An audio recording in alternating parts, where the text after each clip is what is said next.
Alors, bonjour. Aujourd'hui, je reçois Lise Roy, qui est une amie à moi que j'ai pas vue depuis 2 ans.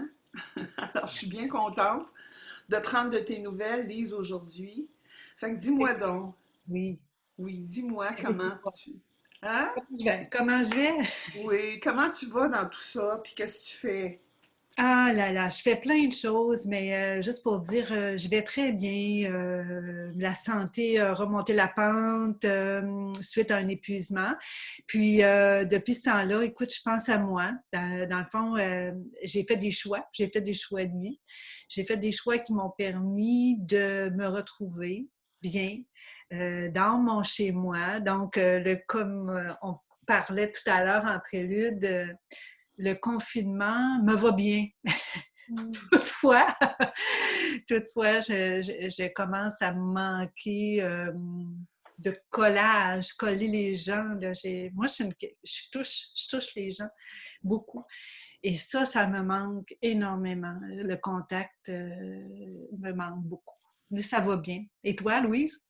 Ben moi aussi, le contact me manque beaucoup, puis c'est d'ailleurs pour ça que je me dis, j'utilise les moyens que je peux, tu sais, pour être en lien avec les gens, même si on ne peut pas se toucher, moi aussi, ça me manque. Mais c'est mieux que rien. Puis je trouve que ça permet un dialogue qui est quand même intime. Puis en même temps, je pense que ce qui est important pour moi aussi, c'est qu'on change un peu l'image des personnes aînées, des personnes vieillissantes. Là, toi, tu es une jeune, là, tu as 60 ans. Mais Oui, quand même, comme tu me disais, hein, tu te sens un peu concernée. oui, beaucoup, beaucoup. Ah, Parce que je suis comme à l'aube de ce qui s'en vient. Et j'ose espérer, malgré toutes les choses, en fait, ce qu'on voit qui est quand même assez abominable. J'ai vu toutes les conditions dans lesquelles on travaillait ou on traitait, je vais le dire comme ça, nos personnes aînées. Je me dis, est-ce que je serais une privilégiée de ça? Puis mm, ça me fait de la peine de le dire, mais en même temps, il y a une grosse prise de conscience collective qui fait qu'on va devoir changer les choses. Et j'espère pour le mieux. Et puis peut-être que je pourrais en bénéficier, mais je veux contribuer à ce changement-là. Tu sais, je veux y participer, je veux être proactive, en tout cas dans ce que je pourrais faire mm, pour faire en sorte qu'on ne puisse pas répéter ça. mm. C'est tellement malaisant quand on voit ça. Tu es aussi une changeuse de choses, je pense. Beaucoup, Oui. beaucoup. En fait, au préalable, ça fait des années, j'ai travaillé comme agente de développement dans les territoires et puis ça m'a amené à travailler des communautés, des collectivités, à faire en sorte qu'ils se prennent ensemble en main, en charge, travailler sur leur capacité d'agir et de faire changer les choses. J'ai appris en même temps qu'eux, parce que c'est ce qui m'a amené aussi, je ne sais pas si tu te rappelles, Louise, mais de faire un choix d'entrer à la maîtrise en études et pratiques psychosociales. C'était de dire ce que je n'ai pas appris sur les bancs d'école, comment j'ai fait pour me débrouiller sur le terrain. Et à travers ça, ben, ça m'a amené à travailler avec les gens, à opérationnaliser des changements. Mais actuellement, justement, je vais faire une petite parenthèse parce que dans une chronique que je prépare à la radio la semaine prochaine pour Radio VM à Montréal, je vais parler de la différence entre changement et transition. Parce qu'il y en a une. Puis actuellement, on a toujours tendance à mêler un peu les deux mots, mais le changement, c'est radical, c'est là, ça s'opère. Une transition, c'est prenez un iceberg et regardez en dessous ce qui se passe. La Mm. transition se met en mouvement, se bouge lentement, s'imprègne et c'est toujours plus garanti. On peut garantir plus qu'il y aura une acceptabilité Mm. sociale si quelque chose est en transition et non en changement. Tu sais, tout ce qui s'est passé avec les derniers mois avec le gouvernement, il nous imposait un changement. Mm. Hein? Il nous imposait quelque chose. Et bon, on a été en citoyen respectueux, on a comme accepté ça, mais parallèlement à ça, il y a un changement qui nous arrive d'en haut, mais regardez ce qui se passe en dessous, tu sais, le petit canard qui est dans l'eau, puis les pieds ils bougent, là. Ben, on est en train de réfléchir à se donner une culture de proximité, à tisser des liens plus solides, à réfléchir sur l'environnement, sur l'écosystème, sur l'écologie. Mais tout ça, c'est dans une transition qui est intérieure. Et je pense que et là va arriver éventuellement un changement plus tard. Mais on est en préparation. Puis ça, je trouve ça vraiment intéressant dans ce qui se passe actuellement. Tu sais, tout n'est pas noir, tout n'est pas blanc. Puis je fais pas je fais pas le parallèle avec ce qui se passe aux États-Unis actuellement. Loin de là. Puis, tu nous vois-tu aussi, est-ce que tu vois un élément de transition à ce qu'on vit en ce moment aussi? Oui. En fait, l'émission me permet de me tenir au fait de l'actualité. Et je regarde, je lis beaucoup, et il y a beaucoup, beaucoup de petites initiatives qui se passent partout au Québec et dans le monde, et qui étaient déjà là, mais qu'on n'entendait pas nécessairement parler. Et tu sais que sur la Côte-Nord, il y a un projet qui a été mis en place, là, je ne me souviens pas du nom de la firme qui a accompagné ce projet-là, mais c'est les municipalités nourricières. Donc, les municipalités, je pense, sont sein peut-être plus de communautés qui ont déjà mis en marche des projets pour être autonomes au niveau de la nourriture, tout ça, dans leur communauté. Il y a ça. Puis je regardais ici à Saint-Étienne-des-Grès, il y a un jeune agriculteur biologique qui a une serre qui, lui, est vraiment, tu sais, dans le principe pur de l'agriculture de proximité et biologique. Et quand est arrivée la crise du coronavirus au début mars, début avril, là, il a dit, bon, ben écoute, il y a eu beaucoup de téléphones pour dire, on aimerait avoir des paniers de légumes. Bon, écoute, il a complété son carnet de commandes en je ne sais pas combien de jours, assez rapidement.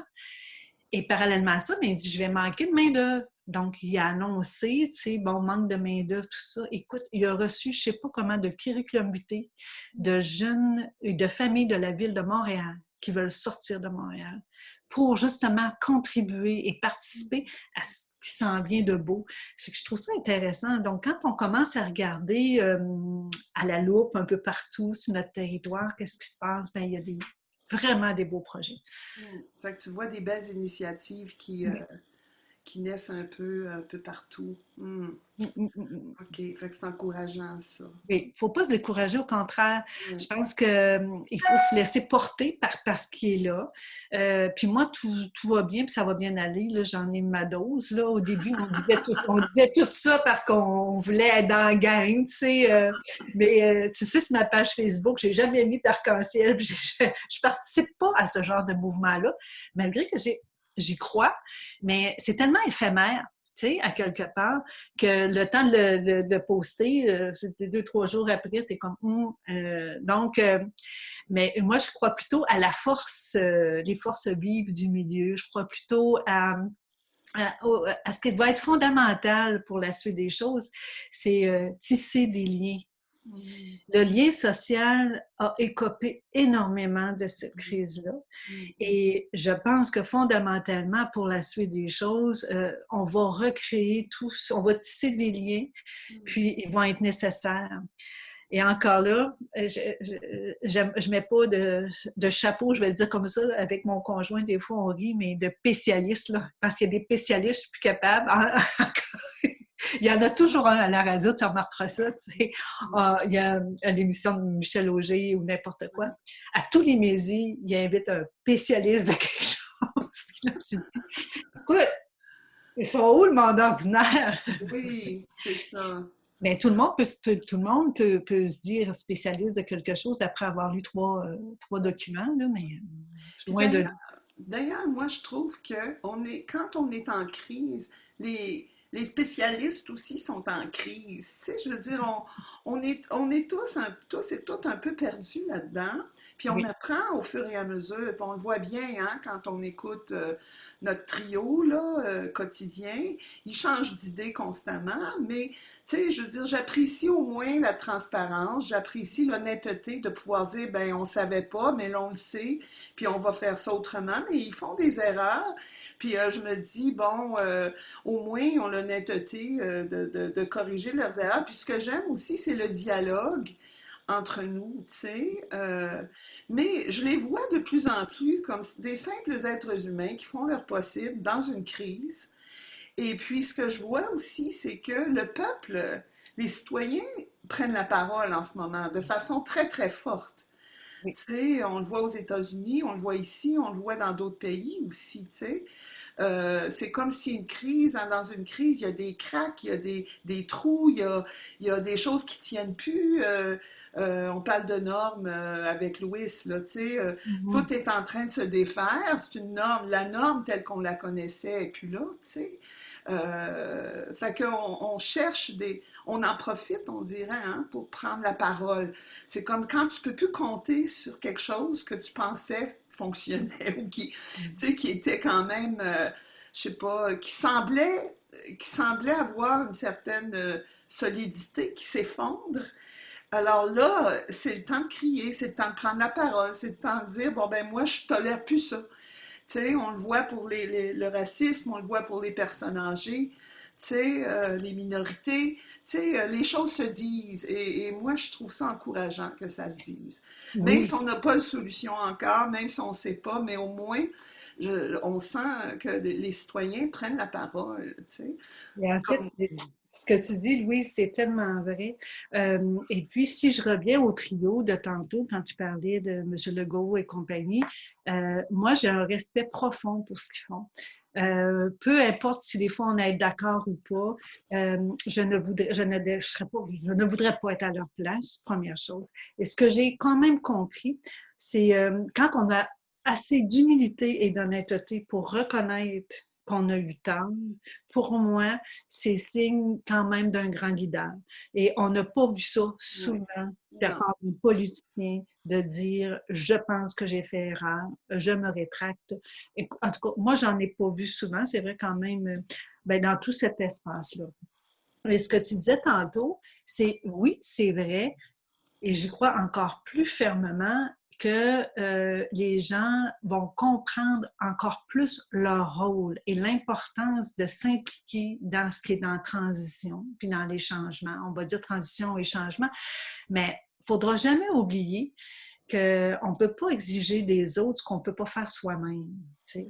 Et tu ne peux pas exiger des changements ou des transitions si tu n'as pas eu un regard sur toi-même avant. Si tu n'es pas conscient que ça va te demander de faire tel effort, est-ce que tu es prêt à le faire? Et d'accepter ça, tu ne peux pas demander à la société de changer si toi-même tu ne veux pas changer. Et ça, c'est un mouvement général. La crainte que j'ai, toutefois, c'est, puis peut-être qu'elle n'est pas nécessairement fondée, mais c'est les traumatismes qui sont en train de se créer chez les gens actuellement. Le COVID-19 va rester quand même une pandémie, elle va faire partie d'un pan de l'histoire. Et il y a des traumatismes qui sont là, qu'on soit chez nous, qu'on ne puisse pas voir quelqu'un, ça demeure un petit traumatisme. Et moi, je pense que pour les prochaines années, eh bien, il faudra regarder comment on peut aider les gens à relever de ces traumatismes-là. Il y a des peurs qui se sont créées, puis dans les peurs, il n'y a rien de rationnel, tu sais. Et on l'a vu parce que aussi, j'en ai reparlé dans une émission à la radio récemment, tu sais, la peur du tourisme dans le Bas-Saint-Laurent, mm, c'est causé par ce qu'on voit à la télé, des Montréalais puis là, je ne veux pas stigmatiser, mais il y a une réalité qui est là, c'est, qui ne respectent pas nécessairement les normes, ne portent pas de masque, les distanciations sociales ne sont pas respectées. Et là, ils veulent arriver, dans le fond, puis je les comprends de sortir, de vouloir sortir, et ils vont arriver dans des lieux où eux, ils ont vu ça à la télé. mm. Donc, c'est sûr qu'il y a une peur qui s'est installée, mais il ne faut pas généraliser. Et ça l'aide pas au fossé des communautés rurales et urbaines parce qu'il y avait un fossé entre les deux. Et je pense qu'actuellement, il faudra pas rester sur cette ère-là. Il va falloir participer à vouloir changer un peu l'image. Oui. Mais je sens que moi, je suis à Montréal, puis je sens qu'il y a une différence. Tu sais, quand je parle avec des gens qui habitent dans le bas du fleuve, ou même à Trois-Rivières, tu sais, je veux dire, on dirait qu'il y a plus d'espace pour bouger. Tu sais. Ici, on est tassé, puis partout, tu sais, puis c'est pas confortable. Moi, quand je sors dehors, si je vais au marché ou n'importe où, la banque, il y a toujours un peu trop de monde, puis il y a toujours des gens impatients qui sont là. Il n'y a pas tout le monde qui veut porter des masques. Les jeunes sont un peu insouciants, on dirait. En tout cas, je vois bien des jeunes qui voient pas le danger, puis pour eux autres, peut-être qu'ils ne le sentent pas, je sais pas. Fait que c'est pas... quand je sors, je me sens à risque, tu sais. Puis je compose avec ça parce que je me dis, je veux pas rester enfermée, tu sais. Mais je me sens à risque. Puis aussi, à travers tout ça, ce qui m'affecte un peu, c'est l'imprévu de tout ça, c'est l'inconnu de tout ça. Comme tu dis, tu sais, il va rester des blessures, des traumas. On ne sait pas de quoi l'avenir va avoir l'air. Est-ce qu'on va vivre comme ça pendant des années? Tu sais, est-ce qu'on entre dans une nouvelle ère d'existence, dans le sens que, bon, même si on a un vaccin pour ce virus-là, un an après, il peut en avoir un autre, tu sais. Tant qu'on ne change pas fondamentalement notre manière de vivre, ce qui n'est pas évident. Puis j'ai des discussions avec des personnes, tu sais, bien des gens sont pas positifs par rapport à ça. Ils pensent pas que l'humain peut vraiment changer fondamentalement sans qu'il y ait vraiment une révolution dans notre système économique de consommateurs. Puis aussi, on voit que aussi entre les pays, il y a des inégalités dans la manière que les gens vivent ça, traversent ça. Tu sais, est-ce qu'on va pouvoir venir à un point où le monde va travailler ensemble, les pays vont travailler ensemble, tu sais. Tu sais, il y a une chose que je vois aussi, ça met en lumière le manque de leadership dans certains pays, comme on voit, là, tu sais, à côté de chez nous. Tu sais, c'est tellement absurde, c'est tellement gros, tu sais, qu'on peut pas, tu sais, pas le voir. Puis on sait pas, est-ce que l'Empire américain est en train de s'écrouler? Est-ce que ça va être pareil après? Est-ce que ça va être pire? Tu sais? Fait qu'il y a différents, on sait pas. Fait que moi, ça me gèle un peu dans le temps présent, à vivre le quotidien tel qu'il se présente du mieux que je peux, sans savoir si je peux. Puis aussi le vieillissement à venir, ça, c'est vraiment pas attirant en ce moment. Tu sais, j'avais une autre image de mon vieillissement, mais là, c'est comme, ça a pris le bord. Tu sais. Je pensais aussi vendre ma maison, mais là, non, je suis peut-être mieux de rester. Tu sais.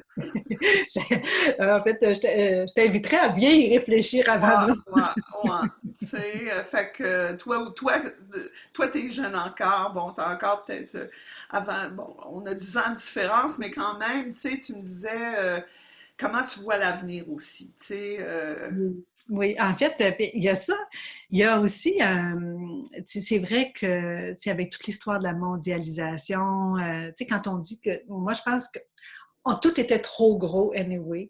Tout était trop gros. Et bon, on l'a vu avec l'histoire du CIUS et du système de la santé. Tu sais, le monstre nourrit le monstre. Quand c'est trop gros, c'est trop gros. On n'arrive plus à gérer ça.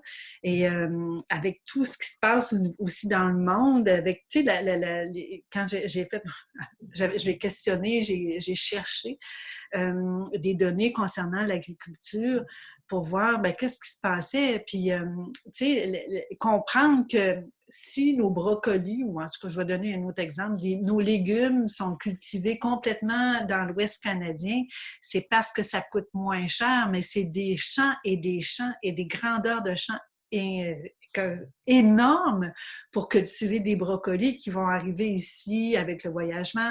Ils vont arriver ici, bon, pas tout à fait prêts à être consommés, puis moins cher parce qu'il y a l'économie d'échelle. Mais n'empêche qu'on s'est aperçu que si on le faisait à plus petite échelle ici, bien, et d'un, le produit est meilleur. Donc, l'économie qu'on a voulu créer en faisant des affaires à dimension trop grande, bien, est en train de se ramener à petite échelle ici. Puis, tu sais, quand on disait, c'est vrai que les pays, bon, il y a tout ça, à telle place, on peut se procurer tel produit, à telle autre place, tel autre. Là, on est dans l'obsolescence programmée, on est dans, regarde, on est en train d'imploser. Puis et ça, ce fait-là fait en sorte que, oui, c'est vrai, ce que tu disais tantôt, il y a beaucoup, beaucoup de gens qui disent, bon, on ne pourra rien faire, on ne pourra pas changer. Bien, si tu as cette attitude-là en partant toi-même, c'est sûr que ça n'aide pas à la contribution de faire évoluer les choses. C'est ce que je disais tantôt. Si toi-même, tu n'as pas la volonté et que tu t'assois chez vous puis tu dis, ben écoute, ça ne peut pas changer, on va revenir, ben mais il faut participer au mouvement. Sinon, c'est sûr que ça ne se fera pas. Puis tu sais, quand on disait dans l'histoire, j'ai un ami qui est au Brésil et c'est pas Vitor. Vitor est là, mais il y en a un autre qui s'appelle Paulo. Puis Paulo il fait de l'intervention en psycho, en philo, puis les musiciens. Puis à tous les semaines, il nous convoque des invitations et on fait de la méditation. Et il finit par disant, ben, on va faire un grand livre collectif. Tu sais, puis il y a du monde de partout dans le monde. Là, tu sais. Et là, chacun dit sa phrase et à la fin, bon, on a composé une espèce de poème qui sera à venir éventuellement. Mais ces gens-là, c'est tout du monde d'un peu partout qui sont intéressés par faire du changement. C'est sûr qu'à petite échelle, ça peut paraître lourd, mais si personne ne contribue, c'est certain qu'il ne se passera rien. Mais je suis convaincue qu'il y a il y a des éveilleurs de conscience. Il y a, et c'est ça, des gens qui sont pour le changement, qui veulent y contribuer. Et je pense qu'il y a une jeune génération qui pousse derrière nous qui sont pas mal forts. Vraiment. Oui. Hein? Puis ils prennent la parole, hein? Et moi, j'aurais aimé ça parler comme eux quand j'avais 20 ans. Oui. Je trouve qu'ils sont tellement volubiles, sont articulés, ils ont de l'argumentaire, ils sont informés, pas mal plus qu'on l'était. Nous, on n'avait pas tous ces moyens-là on avait d'autres, tu vas me dire. C'est une autre culture qu'on avait. Mais il y en a beaucoup. Écoute, je vois toutes ces contributions-là qu'ils sont en train de faire pour l'avenir du Québec et du monde. C'est génial. Ben, tu m'encourages, là. Ta vision, je l'aime. Puis j'aime que tu vois, tu sais, tu me dis, bon, tu vois des possibilités, tu sais, puis je pense que toi, tu es particulièrement sensible à ça, étant donné ton parcours de travail, tu sais. Fait que c'est le fun que tu vois des possibilités, puis que tu vois des émergences, et puis tu as raison, je pense qu'il faut croire qu'on est capable, tu sais. Il faut prendre avantage, en tout cas. Mais on le sait, on a appris ça en maîtrise, que notre parcours on approche la recherche un peu comme un état de crise, hein, qui nous permet des transformations au fur et à mesure qu'on avance, tu sais. Oui. Puis des fois, ça peut être Penser long, où t'es mais rendu, où t'es rendu. j'ai remis mon mémoire, en fait, pas, mais je l'ai remis sur les rails OK. en rédaction. Je suis pas rendue loin, mais le petit train va loin. Mais j'ai l'intention, en fait, mon intention est légitime. Je voudrais bien aller le porter à Lucas éventuellement. Mais je suis encouragée. Je suis encouragée parce que, écoute, je sens qu'il est mûr. J'avais une étape à franchir avant de l'écrire. C'est celle de mon épuisement. C'est arrivé par là, malheureusement, mais en même temps, je peux dire heureusement, parce que je suis encore en vie. C'était un passage, ça. C'était un passage. Oui. Ouais. Mais en tout cas, je te vois en pleine forme. Puis, parle-moi un petit peu de ton mémoire. Qu'est-ce que ça nous... En fait, la question qu'on est en train d'en tirer, j'ai parlé avec Daniel Boutet, puis c'était, dans le fond, la question est très simple. Qu'est-ce que je dois comprendre de ça? Ah oui, wow! C'est Quelle pas, quelle belle c'est pas démarche. plus, c'est ça, c'est pas plus que ça, c'est pas plus compliqué que ça, mais en même temps, ça l'est. Ah, Mais qu'est-ce que j'ai à comprendre de ça? Puis en même temps, tu sais, je fais la démarche avec le Réseau international de la sociologie clinique, oui, oui, avec Vincent de Golgiac, où éventuellement, j'aimerais pouvoir utiliser cette approche pour moi-même, la mettre en pratique avec des groupes ici au Québec. Puis, avec cette approche, en tout cas, j'ai suivi quelques cours. Toi aussi, tu en as fait d'ailleurs. Et un des derniers, c'était sur les émotions, qui m'a parlé énormément. Aussi sur l'écriture. J'ai fait celui sur l'écriture. Et c'est rassurant de savoir que cette portée-là n'est pas juste... ce qui nous arrive n'est pas juste une portée individuelle, mais elle est aussi sociale. Et ça enlève un poids sur la culpabilité oui, de ce qui se passe dans notre vie. oui, Donc, et ça, tu vois, je suis en cheminement. C'est sûr qu'avec la COVID-19, bon, on a eu des ralentissements au niveau des formations, mais ça va faire partie de mon mémoire aussi. Un pan de ça va faire partie de mon mémoire. fantastique. En tout cas, j'essaie le soir, je me penche un petit peu là-dessus, j'en écris ça, c'est pas grave, mais il est écrit, tu sais, c'est un work in progress, Oui, tout simplement. oui. Puis, je t'admire parce que je te regarde faire, puis ça fait un bout de temps que je t'ai pas vu, tu sais. Puis, je sais que tu avais un burn-out, et puis, tu sais, ça a été un passage, tu sais, qui transforme. Hein? Oui, Puis je te vois aujourd'hui, puis je te trouve plein de vie, plein d'idées, plein de passion, oui, tu sais. encore. Et puis encore, il y a quelque chose de plus que je vois.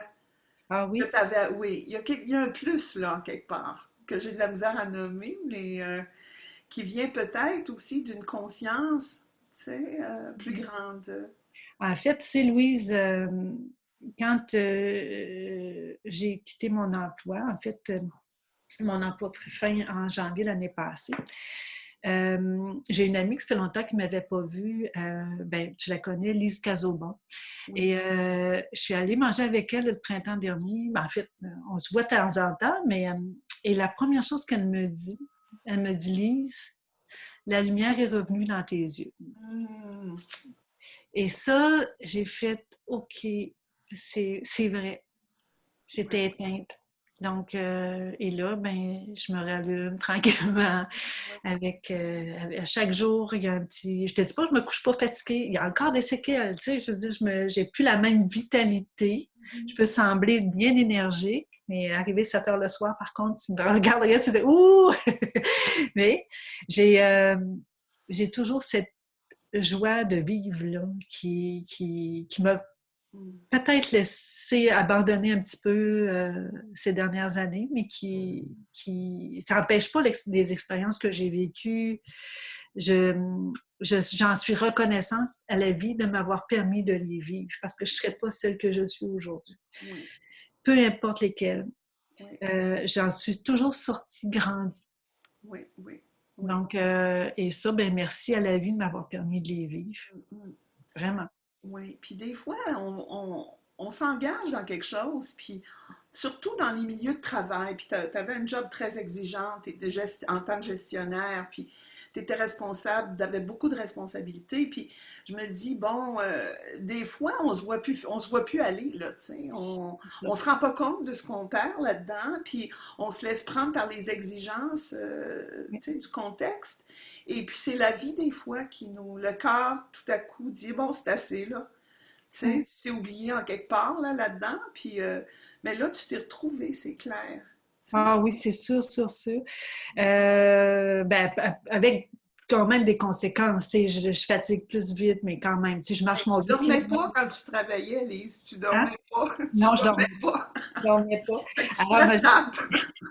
j'avais pas le temps de dormir.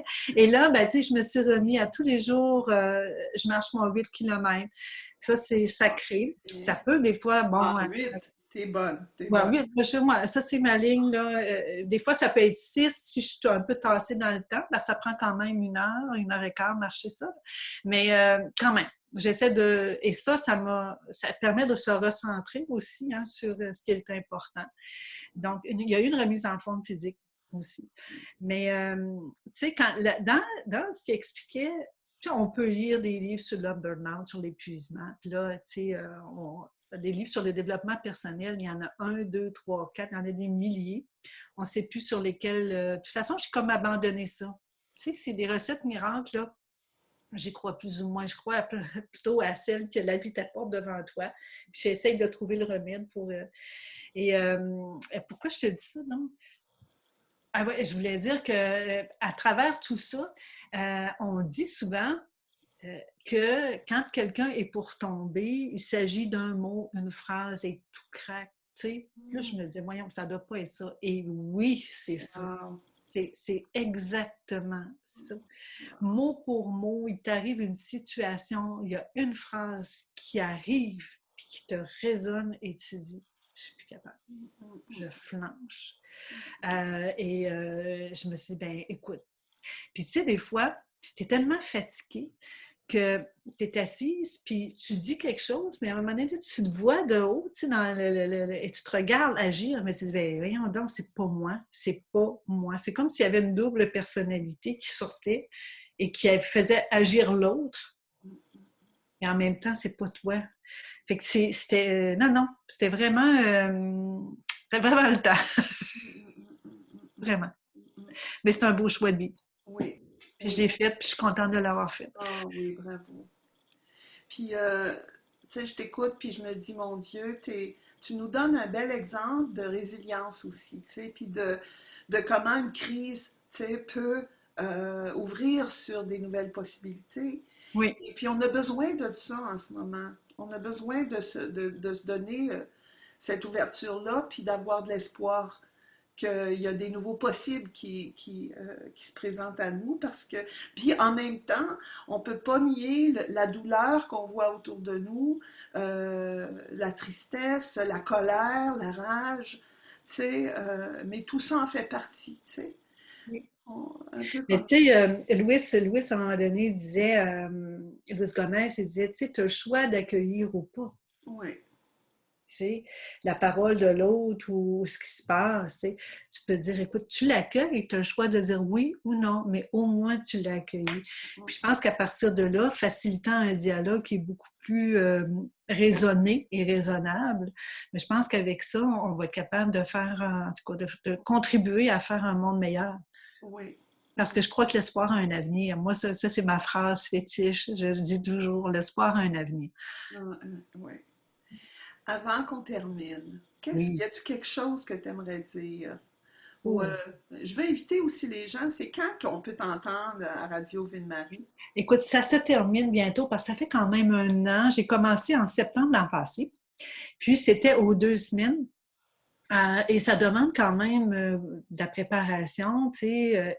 Puis, je terminerai le 22 juin. C'est un lundi à 12h30 à Radio VM de Montréal. Et c'est avec Jean-Philippe Trottier, question d'actualité, où je parle de l'actualité en région. OK, Donc, fantastique. la prochaine est lundi de cette semaine. OK, on va t'écouter. Et puis, y a-t-il quelque chose que tu aimerais dire? Écoute, je ne sais pas. Je m'ennuie des gens, je m'ennuie du contact, je m'ennuyais de toi, Louise. On s'écrit de temps en temps, mais on... Et puis, tout ça pour dire qu'il faut croire. Moi, comme je le disais tantôt, peut-être ma phrase fétiche est de croire à nos possibilités, de croire à notre capacité d'agir individuelle et collective. Et puis, ne jamais hésiter à vouloir contribuer. Et des fois, c'est pas facile. Des fois, on a l'impression qu'on dérange plus qu'on peut aider. Mais dites-vous une chose, Si tu as l'impression que ton investissement, puis j'ai ça parler en termes d'argent plus, là, mais si ce que tu as mis ou contribué peut faire une petite différence, mais elle aura fait la petite différence. Puis pour moi, ça, c'est le petit geste qui compte. C'est pas les grands gestes à grand déploiement. Souvent, on peut se casser le nez, mais le petit geste peut faire toute la différence. Merci, ça c'est une belle sagesse. Merci. Il y a un Euh, plaisir. Fait que là, on va terminer l'enregistrement, mais reste là. OK. OK. Et puis, alors, bonjour tout le monde. Merci, Lise. Merci. Merci beaucoup. Bonjour tout le monde. Merci. Beau témoignage.